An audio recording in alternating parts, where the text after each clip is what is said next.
Hey everyone, here's a tutorial on how I wrap my fabric canvases. Let's first talk about the type of fabric you're going to want to grab. I thrift all of my fabric. You can really use any kind, but some holds up better than others. What you're looking for is stitching that's going to be close together and as close as you can get to a canvas texture. You could use something that's really sheer like this. It's pretty fragile, so I'd make sure to add quite a bit of gesso to it.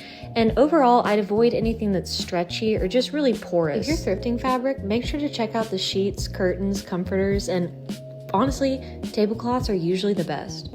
I stretch my fabric over store-bought and pre-wrapped canvases. I start by laying it over the top and cutting a size that leaves plenty of room along the edges. If your fabric is really wrinkly, I definitely recommend ironing it before this step. Gesso is probably the most important part of this process. Not only is it going to protect your fabric from paint, especially if you're using oil paint.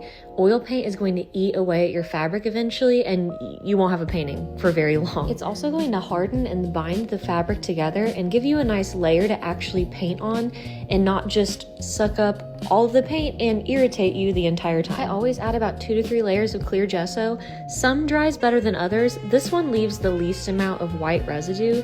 The link is in my bio for where to find this on Amazon. Once your final layer of gesso is completely dry, it's time to stretch and staple it to the canvas. You'll notice that because this is very durable tablecloth, I just let it dry on the canvas and I could pull it off when it was done. If you have a thinner fabric, you can always stretch it to the canvas and then add gesso. I staple my fabric to the very outer edge on the back of the canvas because I like to tuck the fabric into the weird little crevice thing. It makes the back of the canvas look a little bit more professional.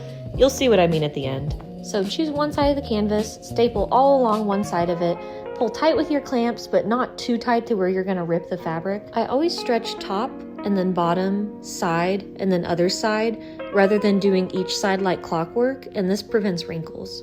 Make sure to inspect the canvas in different light and give it a nice pat. It should be really tight like a drum with no wrinkles.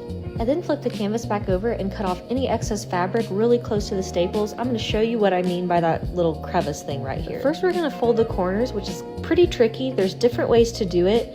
I know it's really tough to see what I just did right here, so here's a different view from the side of how I tuck the fabric in to get just one nice little line that shows on the corner of the canvas. And like I said, this can be tricky. It takes some trial and error, but once I have it folded over and it looks nice and is laying how I want it to, I go ahead and staple it down. I definitely add more staples than this, but we're gonna come back to it. I mark a little space on the fabric where that little crevice is and then cut off any extra as close as I can get to where that line is. What I'm gonna do is tuck the fabric into this little crevice and then add another layer of gesso so it can harden and be tucked in and look really nice from the back of the canvas. So once it's tucked in where you want it to, now we're gonna gesso just the fabric on the back side. This is gonna protect your canvas, but also it just looks nice. And here is what the back of the canvas looks like when it's been stapled, tucked in, gessoed, and is ready to go. And that is how I prepare my fabric canvases. If you have any questions, feel free to leave those in the comments.